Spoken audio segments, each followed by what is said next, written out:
Today, I'm going to show you the offense used by some of the best players in the world in College Football 25. I'm going to show you unstoppable route combos, absolutely overpowered runs, and of course, some of the best one-play touchdowns in the entire game. So if you like videos like this, be sure to subscribe to the channel and hit that notification bell for when we drop new videos. With that, let's get into it.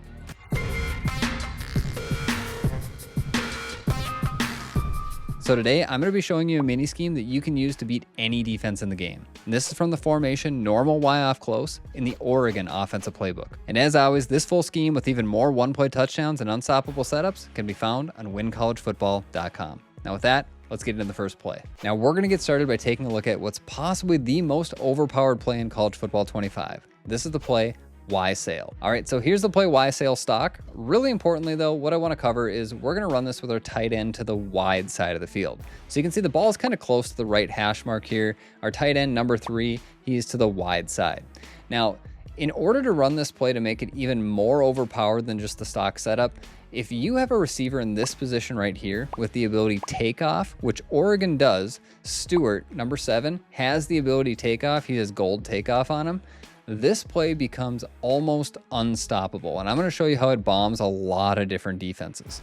So if you don't have the ability to take off, it's still a good play, but if you do, it just becomes completely overpowered. So if you are using Oregon and regs, put number 7 Stewart in that spot when you are running this play. So first and foremost, to set this up, what we're going to do is we are going to streak route our tight end, we're going to wheel route our running back, and we're going to drag route our slot receiver. So it's going to look like this.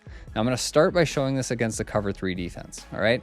So if you have takeoff in that X receiver spot, you're going to see when we snap this, he's going to get a super jump and he's just going to be a one-play touchdown.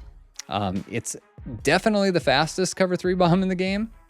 But it potentially is the easiest too. So again, that is not going to work if you don't have the ability to take off on him.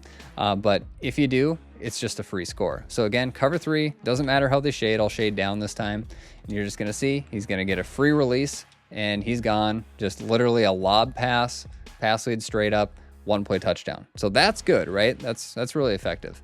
But what if we could bomb cover 4 match or cover 4 drop even as well? So let's go to a cover 4. I'm going to shade down to turn off the match defense on this. And this is a defense that people will go to at the end of games, end of halves to play super safe so they don't get bombed. Well, this play bombs it, especially if you have the ability to take off. So what we're going to do, same setup, right? So we're streaking the tight end, dragging the slot receiver, wheel routing the running back. Now what you're going to see here is the wheel route to the running back is going to draw the attention of the outside quarter on the left side. So the guy that's in a deep zone over there. And our takeoff receiver is just going to run right by him. So we're going to snap the football. Again, he's going to bite down, and now we can throw this right over the top. Again, easy one-play score. So we're bombing one of the defenses that's supposed to be the safest to run in the entire game, and we're bombing it super fast. It is a crazy, crazy good play. So let's just talk about some other defenses here, though. Let's go to a Tampa 2. Now, you're going to see a Tampa 2 is going to actually stop the bomb quite well. And you're going to see if we snap this football, that deep half is going to kind of split the difference between the tight end and that X receiver pretty well. He'll be able to play them both. He'll knock it away. But we can still do a lot of damage against cover 2. So first, if they run a stock cover 2 and they don't shade down at all, what you're going to see is you're just going to make the read to the Y receiver. You're going to read the outside corner on the left side. If he sinks way back, cool. We're going to take the drag route, get up the field. Like this is going to be 5, 10, 15 yards even, right? Super annoying. And what that's going to cause your opponent to do if they run a lot of cover 2s is they're going to start shading down. So you'll see this on 3rd and short, 4th and short, and you can still go to this play because what's going to happen here is if, again, you're reading that outside corner, he's going to bite down on the drag route, and then you're just going to throw the wheel route right behind him. And again, this can turn into, if you make one guy miss, a one-play touchdown. Super, super annoying route combo there. Now, a lot of people will also run man. So cover 2 man is going to be the most popular defense you see in College Football 25.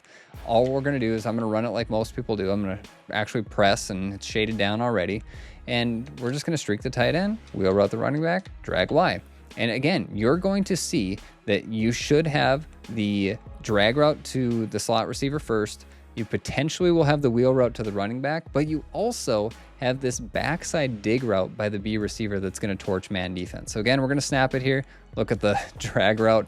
Here's the backside dig route. Like, everything about this play is so hard to defend. It beats every defense in the game. So again, we're just getting this scheme started, but why sail, especially with the ability to take off, is possibly the most overpowered play in all of college football 25. And next, we're going to take a look at a play that we can use as a quick snap universal beater. This is the play mesh spot. All right, so here's mesh spot. Again, we're going to run this with our tight end to the wide side of the field. We're going to make one quick adjustment to this, and then we're going to snap the football. It's a quick snap play that we can use against any defense in the game. So what we're going to do to set this up, though, is we're simply going to put our X receiver, and for those of you on PlayStation, it's just the receiver on the tight end side, on a deep cross. That's it. And then we're going to snap the football. So I'm going to show this first against the cover 3, but your reads are going to be the same no matter what defense you're playing against. So it's super easy to run. You're first going to look to the drag routes. Like if they're there, just take them. It's a free 5-10 yards. Force your opponent to shade down. Force your opponent to bring their user down to try to stop those. So you're going to start seeing people like shade down on a cover 3, something like this. That's going to do a better job of taking away the drags. But what you're going to see is this deep crosser now is just so good. Like you pass through that straight down, you're going to be able to beat every defense in the game with that. It'll beat man, it'll beat zone. It's just so good. So that was a cover 3. Let's just show a cover 2 here real quickly. It's exactly the same read structure though. Nothing changes. Again, if they don't shade down, take the drag routes. Again, super simple. Like it's a no-brainer, just super easy reads. Drag routes are there, you take them. If they're not, you look to the deep crosser. Let's go to a cover 2, right? Shade down. Hey, look, snap the football. Oh, they're playing super low. Drag routes not be there. All right, cool. I'm going to hit the deep crosser, get a little bit better throw. It'll go up to the sideline, but super, super easy. Like stress-free reads. What about cover 2 man? You're going to see this is the most popular man defense in college football 25. People will typically press it, so we'll do that too. Same read structure though, nothing changes. You're just looking, hey, do I have the tight end? Do I have the drag route to the slot receiver? One of them, both of them are going to get open. A lot of times you're going to have the deep crosser or the wheel route to the running back even. It's going to beat everything. So let's go to match. Match is going to be the exact same reads. Again, this play is super easy to run. If you have the drags, just take them. Simple pass lead up here, you gain 5, 10, 15 yards. Very, very annoying play, super easy to run, works really well with Y sail, which we've already showed you, and what I'm about to show you next out of the rest of the Oregon playbook. And next, we're going to cover one of the most difficult plays to defend in all of college football 25. This is the jet touch pass. All right, so jet touch pass. This is so good to have in your audibles, especially when you start seeing opponents run this mid blitz meta against you. You might see people in pinch buck 0, even Sam will blitz out of even 6-1. This is just so good. And it's super fast. It's just nice to have in your audibles because if they run some type of cover 0 man blitz like this where they got a lot of people in the box, simply call the play, snap the football. All you need to do is follow your blocks. Like if you follow your blocks even halfway decent, you're going to get 5, 10, 15. You can break this for an easy one-play score even a lot of times. So again, we're just going to snap the football here. You can see if we get the blocks and we follow them, like this can just go for easy touchdowns.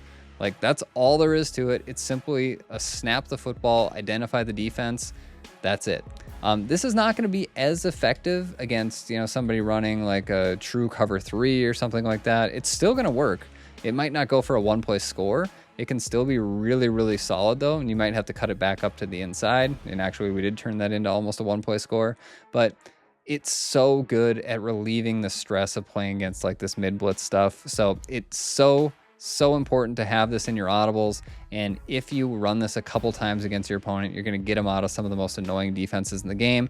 And potentially you're going to get some really easy scores against them, or at least pick up some free yards. So again, jet touch pass, one of the best plays in college football 25. And now we're going to truly balance out this game plan by showing you one of the best runs in this formation, the inside zone. All right, so with the inside zone, this truly is a really good run out of this offense, and I'm going to show you a couple tricks out of it to make it slightly better, and I'm going to show you why it's so good. So first of all, if you didn't know this has been true in Madden and in college football this year, but you actually get a faster handoff animation when you run this a certain way. So for example here, Dillon Gabriel, the quarterback for Oregon, he's left-handed. The handoff in the inside zone will be faster when the running back is also on the left side. I have no idea why. This has actually been the case in Madden for several years, but if I were to flip this play and the running back is now on the right side and we have a left-handed quarterback, you're going to see that the handoff animation is a lot slower. And, you know, it's still not bad, but it's not as good. It's not as fast as a handoff. But you just need to know that, and it's, again, not wrong to run it the wrong way, but it is definitely going to be beneficial to make sure that you're running it correctly.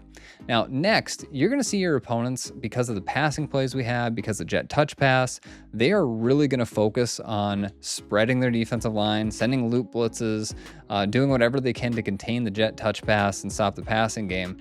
This inside zone is so good. You're going to see that you're going to be able to take this up the middle a lot of times. Like, it's a free 5-10 yards in a lot of cases. If they don't spread their line, you don't even need to take this up the middle. You can take this to the outside, and you can see we get great blocking out there as well. And you make one guy miss, like, it can be a house call. But the purpose of having this in the game plan and continually running this is if they are spreading their defensive line, if they are pass committing, if they're trying to loop you, this is just an insane counter to that. Like, it does such a great job. It's free yards. And again, if you hand it off to the proper side, it's going to do great. So again, maybe you take this to the inside, maybe you take it to the outside. It's completely dependent on what defense your opponent's in, whether they're blitzing you or not. But it really, really adds a lot of stress to your opponent, and it just completes the game plan, balances it out, makes them worry about not only the pass, the jet touch pass, but also the run up the middle as well. Now, this offense is great, and you're going to score a lot of points. But in order to get better at the game, you have to get stops as well. So if you like this video, you should check out this video next, where I show you what I believe is the best defense in the entire game.